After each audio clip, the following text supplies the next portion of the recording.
সবাইকে স্বাগত জানাচ্ছি ফিট রমজানের মিল নাম্বার 2-তে। আর মিল নাম্বার 2-তে আমরা রেখেছি মুড়ি ভর্তা। রমজান মাসে কিন্তু আমরা কম বেশি কিন্তু বুট মুড়ি সকালেই খেয়ে থাকি। আর এই বুট মুড়ি ছাড়া যদি আমি ডায়েট প্ল্যান করতাম সেক্ষেত্রে কিন্তু অনেকেরই ডায়েট ফলো করতে অনেক কষ্ট হয়ে যেত, যার কারণে কিন্তু আমি এই মুড়ি ভর্তাটি আপনার মিলের মধ্যে রেখেছি। আর এটি কিন্তু যেন তেন মুড়ি ভর্তা নয়, এই মুড়ি ভর্তার নাম দিয়েছি আমরা হেলদি মুড়ি ভর্তা। এখানে কিন্তু আমরা অনেক হেলদি খাবারগুলো রাখার চেষ্টা করেছি। সো এখানে আমরা দেখা যাক আমরা কি কি জিনিস এখানে নিয়েছি। সো এখানে আমরা ছোলা নিয়েছি 60 গ্রাম, যেটা আমরা সিদ্ধ করার পরে ওজন দিয়েছি, এবং আমরা মুরগির মাংস নিয়েছি প্রায় 150 গ্রামের মতো। আর এই মুরগির মাংসটি কিন্তু আমরা সিদ্ধ করে ছাড়িয়ে নিয়েছি, এবং মুড়ি নিয়েছি মাত্র 30 গ্রাম। সেই সাথে এখানে সালাদ রয়েছে প্রায় 200 গ্রামের মতো, এবং সয়া সস নিয়েছি 1 চামচ, এবং সরিষার তেল আমরা হাফ চামচ নিয়ে নেব।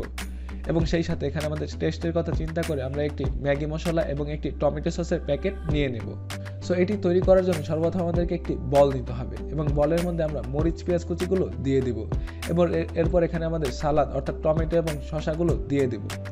এরপর এখানে আমরা হাফ চামচ সরিষার তেল ভালো করে দিয়ে দিব, আর ঠিক তারপরে কিন্তু আমরা পরিমাণ মতো লবণ দিয়ে দিব। এবার আমরা ম্যাগি মশলাটি এখানে দিয়ে দিচ্ছি, এখানে চাইলে আপনি হাফ ম্যাগিও ইউজ করতে পারেন। আর এখন আমরা সয়া সস দিয়ে দিচ্ছি মাত্র 1 চামচ, আপনার টেস্ট অনুযায়ী এখানে চাইলে আপনি 1.5 চামচও কিন্তু ইউজ করতে পারেন। এখন আমরা টমেটো সস দিয়ে দিচ্ছি, এখন আমাদের বুটগুলো দিয়ে দিব, আর আমাদের যে মাংসগুলো ছাড়িয়ে রেখেছিলাম এখন এটি দিয়ে দিব। এবার আমরা এটিকে খুব ভালো করে মিক্স করে নেব। সো মিক্স করা হয়ে গেলে এখন আমরা মুড়িগুলো দিয়ে দিব, এবং মুড়ি দেওয়ার পর আবার আমরা এটি ভালো করে মিক্স করব।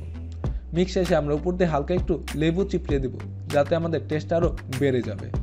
আর এরই মাধ্যমে কিন্তু আমাদের এই হেলদি মুড়ি ভর্তা তৈরি হয়ে গেল।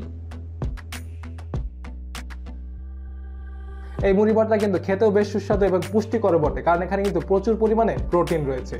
আর এবার আমরা জেনে নেব আমরা এই হেলদি মুড়ি ভর্তাতে কি পরিমাণ ক্যালোরি বা নিউট্রিশন পেয়ে যাচ্ছি। সো আমাদের এই হেলদি মুড়ি ভর্তা থেকে আমরা প্রায় কিন্তু 511 ক্যালোরি এনার্জি পেয়ে যাব, যেখানে প্রোটিনের পরিমাণ রয়েছে প্রায় 47 গ্রাম, এবং এখানে প্রায় 53 গ্রামের মতো কিন্তু কার্বোহাইড্রেট রয়েছে, এবং আমাদের ফ্যাট রয়েছে 15 গ্রামের মতো। সেই সাথে কিন্তু এখানে প্রায় 9 গ্রামের মতো কিন্তু ফাইবারও রয়েছে, যা আমাদের স্বাস্থ্যের জন্য কিন্তু খুবই উপকারী। এই ছিল মূলত আমাদের মিল নাম্বার 2। আশা করি মিল নাম্বার 2 কিন্তু আপনাদের খেতে বেশ ভালোই লাগবে। আর এই মিল নাম্বার 2 কিন্তু আমরা তারাবির নামাজ শেষ করে এসে গ্রহণ করব। আশা করি এই মিল নাম্বার 2 খাওয়ার পরে কিন্তু আপনার পেট কিন্তু ভরে যাবে। আর তাও যদি আপনার পেট না ভরে, তাহলে এই মিল নাম্বার 2 খাওয়ার আগে অবশ্যই আপনি 2 গ্লাস পানি পান করে নেবেন, যার ফলে কিন্তু এটি খাওয়া আপনার জন্য জুলুম হয়ে যাবে। সো বন্ধুরা, এই ছিল আমাদের মিল নাম্বার 2। এরপর দেখা হচ্ছে আমাদের মিল নাম্বার 3-তে।